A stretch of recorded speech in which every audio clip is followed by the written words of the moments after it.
Hey, welcome back to Get Down to Business, this show all about small business jobs and entrepreneurship. Joining us today is a master of the high stakes pitch, and that is Carl Fudge. Carl Fudge is the founder and CEO of Presentation Mode, where he specializes in helping founders prepare for fundraising by refining their pitch, storytelling, and deck development. With a background that includes time at McKinsey and building a venture studio at IDEO, Carl brings a unique blend of strategic rigor and design thinking to the table. I am so excited to welcome Carl to the program. Thanks so much for joining us. Thanks so much for having me. Yeah, really excited about the conversation we're about to have. Absolutely. Carl, you've spent time at two powerhouses of strategy and design. How do these two worlds collide when you're helping a founder build a pitch deck that actually wins? Yeah, very much. I mean, they're pretty polar opposite organizations. Many people are surprised that I've actually worked at both, but I would say that they intersect very nicely when it comes to pitching. On the McKinsey side of things, obviously McKinsey is known for strategy and rigor and analysis. And when you do a pitch, you want to be able to have that included in your pitch. You want to have a clear articulation of what your strategy is. What is your plan for the future? How are you going to be able to win the market, make money, make investors a return?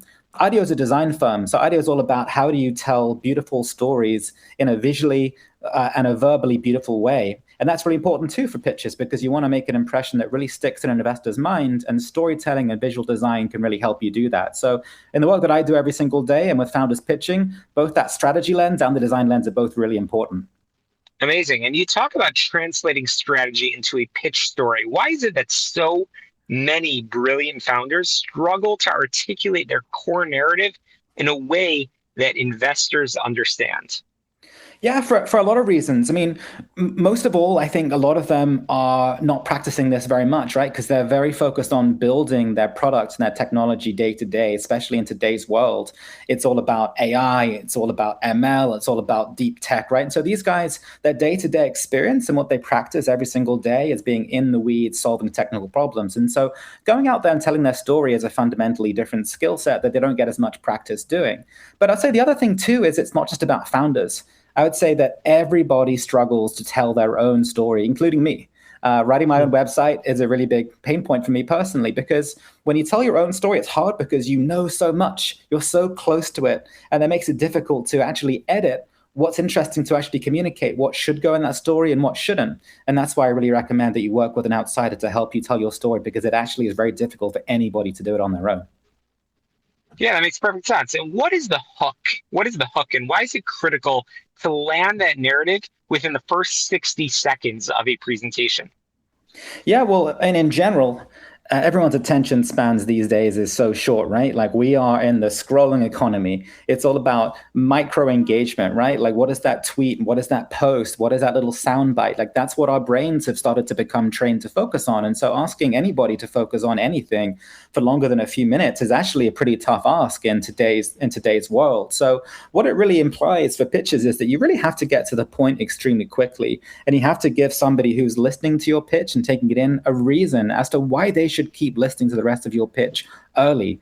But honestly, it's not a new phenomenon, really. It's the same thing as any TV show or any movie.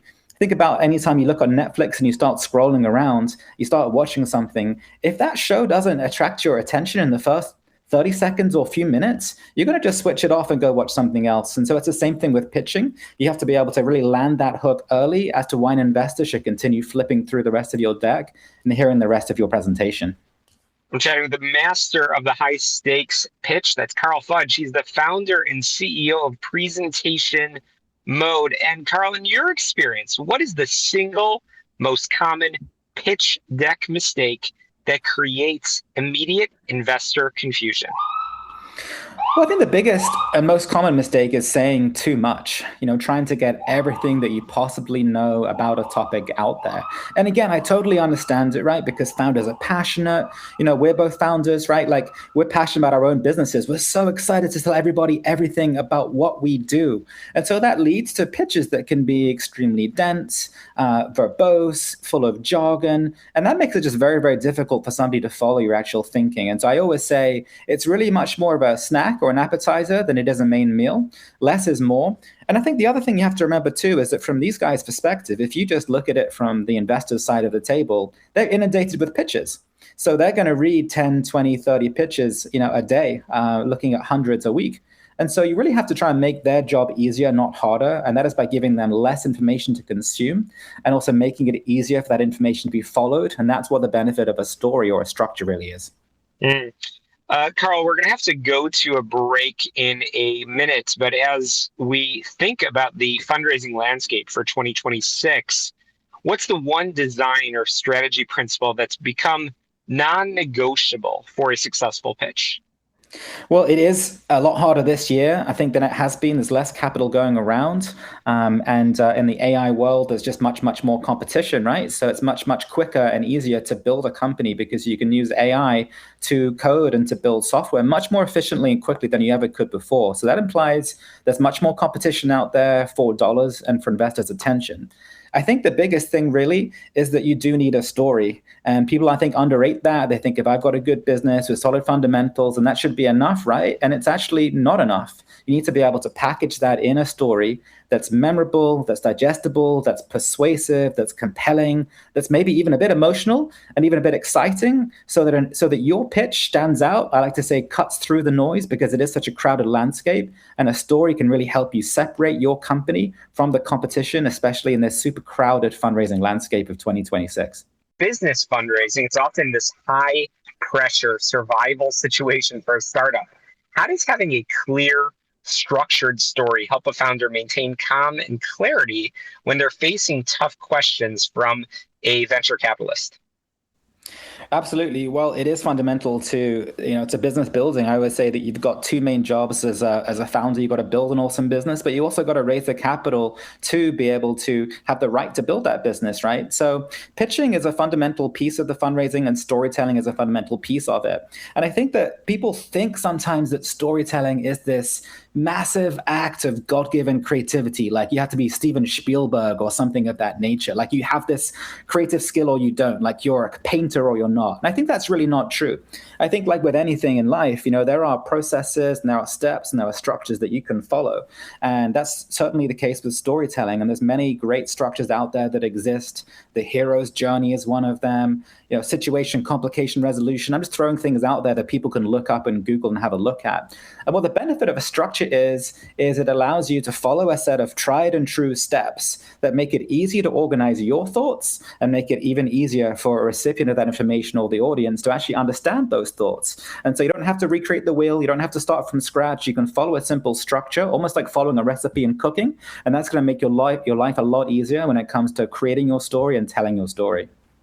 Okay, so stories are really important. How do you balance the objective financial data on a deck with the subjective emotional story of the founder's vision? Absolutely. And I certainly don't believe that you should tell a story in the absence of having hard data and hard evidence.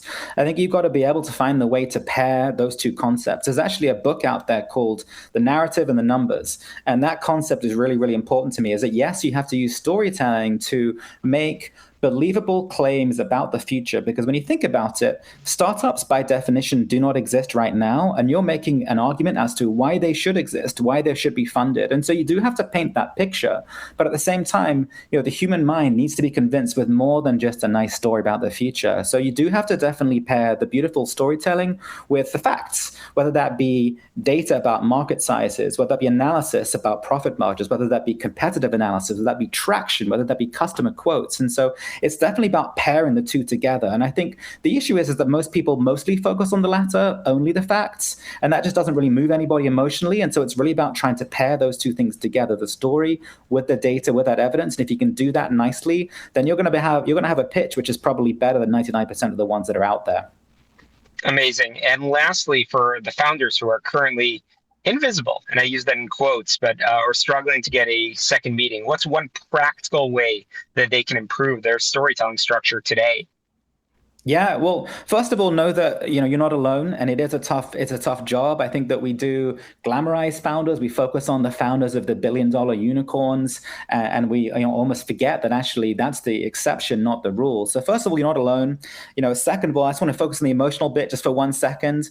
I think it's really important that you have people that are in your corner that are giving you that support, because you do get more no's than yeses. That's just the nature of the beast. So it is a numbers game, and so losing some self-confidence, that's natural. You got to find some ways that you can keep that in check a little bit with support structures, hobbies, family, friends, etc.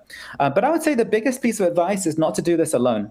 As anything in life, it's more fun to do it with somebody else. But like I said, it's much, much more difficult to tell your own story than it is to work with an outside partner. That's why every great author of every great book has an amazing editor.